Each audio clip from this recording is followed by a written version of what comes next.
going on right now. I'm in the middle of trying to... the food I'm making is cooking right now, and I only have so much time to get this done. In between, I'd like to go over the big deals today regarding new executive orders by Trump. We're going to start with this one. Lastly, sir, we have an executive order ordering the declassification of files relating to the assassinations of President John F. Kennedy, Senator Robert F. Kennedy, and the Reverend Dr. Martin Luther King Jr. That's a big one, huh? A lot of people are waiting for this for years, for decades.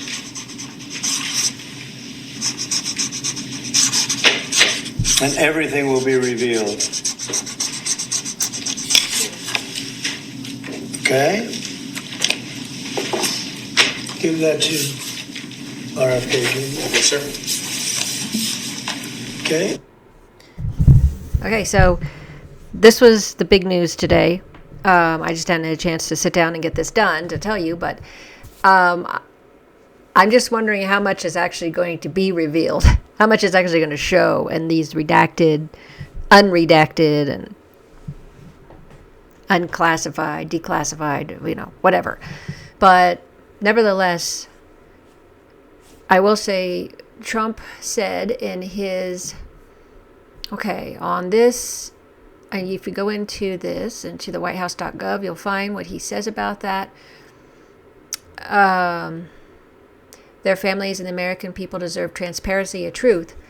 It is in the national interest to finally release all records related to these assassinations without delay. I must add right now, I must say that with Trump, we have indeed had transparency. He has said what he's going to do, and the other thing is he actually did what he's going to do and kept promises on the campaign trail, which is unheard of with most presidents, because, most presidents tend to be politicians for life, and they tell you what you want to hear, then they get in the office and do the total opposite, or don't care and ignore everything that you had just, that he had just said that he was going to do for you. Oh yes, I'm going to do this for the American people. So this is kudos to Trump, at least for that he's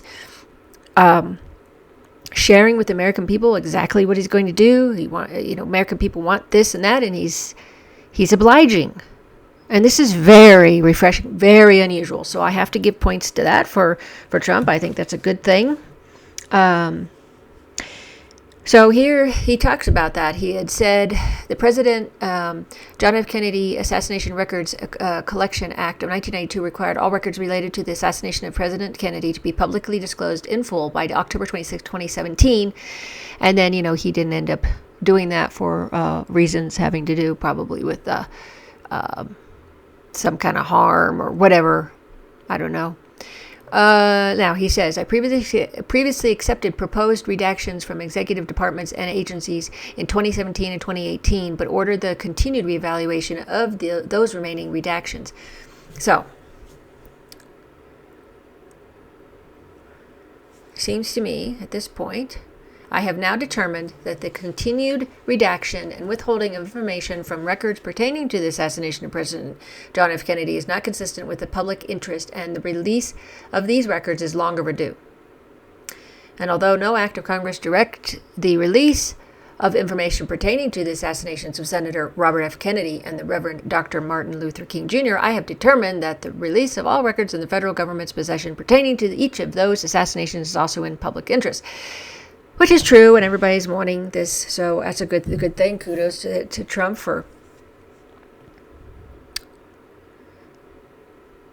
doing this for the American people. Now,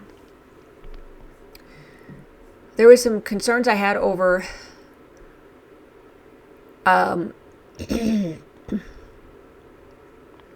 science and technology, the artificial I hadn't even looked at this one, I don't think. The removing barriers. The United States has long been at the forefront of artificial intelligence innovation, driven by the strength of our free markets, world-class research institutions, and an entrepreneurial spirit. To maintain this leadership, we must develop AI systems that are free from ideological bias or engineered social agendas. With the right government policies, we can solidify our position as the global leader in AI and secure a brighter future for all Americans. Well, I'm not sure how bright that's going to be, but, it kind of, as again, I have my concerns. I'm really nervous about it, but okay, let's read on. This order revokes certain existing AI policies and directives that act as barriers to American AI innovation, clearing a path for the United States to act decisively to retain global leadership in artificial intelligence. As I said in my last two videos, he wants to be first on everything. He wants to dominate.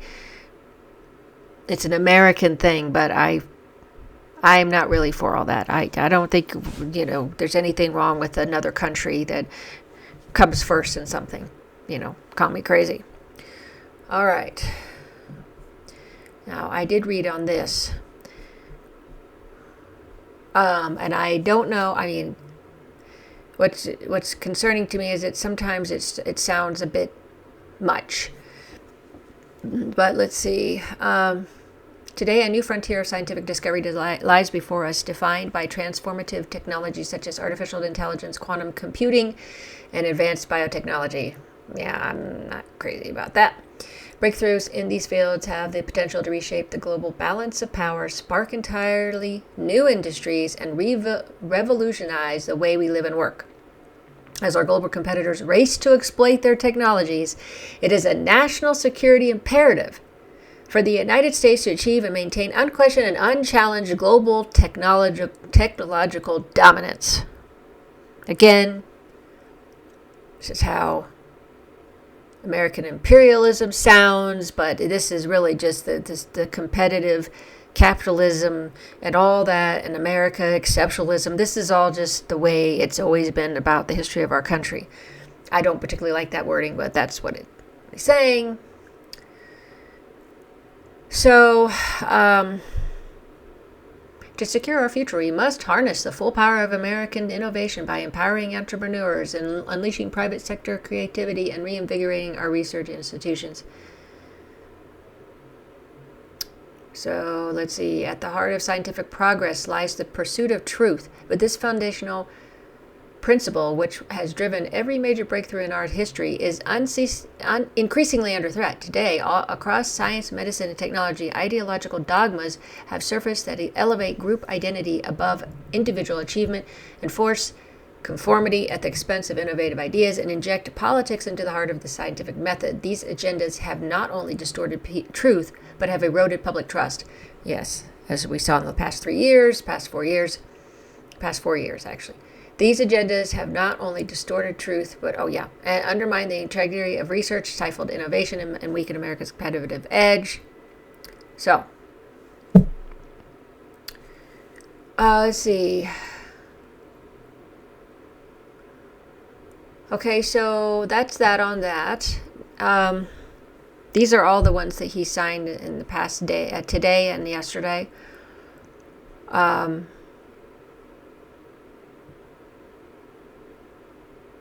So I just wanted to look over that. The digital financial technology is important because I was worried about all that, but it seems that he has banned the central bank digital currencies thing. So let's see, digital assets and financial technology. While protecting economic liberty, it is hereby ordered. That's important. The digital asset industry plays a crucial role in innovation and economic development in the United States, as well as our nation's international leadership. It is therefore the policy of my administration to support the responsible growth and use of digital assets, blockchain and technology, and related technologies across all sectors of the economy.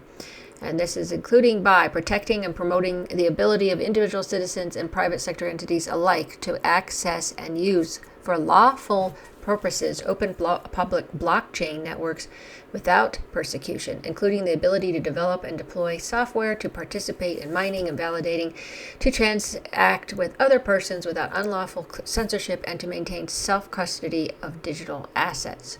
promoting and protecting the sovereignty of the United States dollar, including through actions to promote the development and growth of lawful and legitimate dollar-backed stable coins worldwide, protecting and promoting fair and open access to banking services for all law-abiding individual citizens and private sector entities alike, providing regulatory clarity and certainty built on technology neutral regulations, frameworks that account for emerging technologies, transparent decision making, and well-defined jurisdictional regulatory boundaries, all of which are essential to supporting a vibrant and inclusive digital economy and innovation in digital assets, permissionless blockchains, and distributed ledger technologies.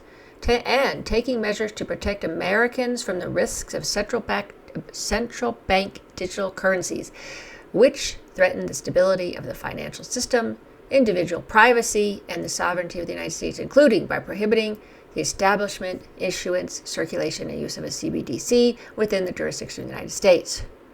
So that's an important thing as well. Let's see. These are what he's done yesterday and today.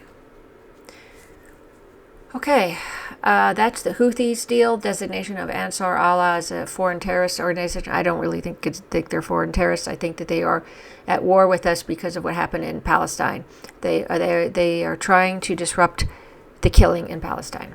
That's all that is to me, but everybody has a different opinion on that. Okay, so that's what we have so far in what he did today.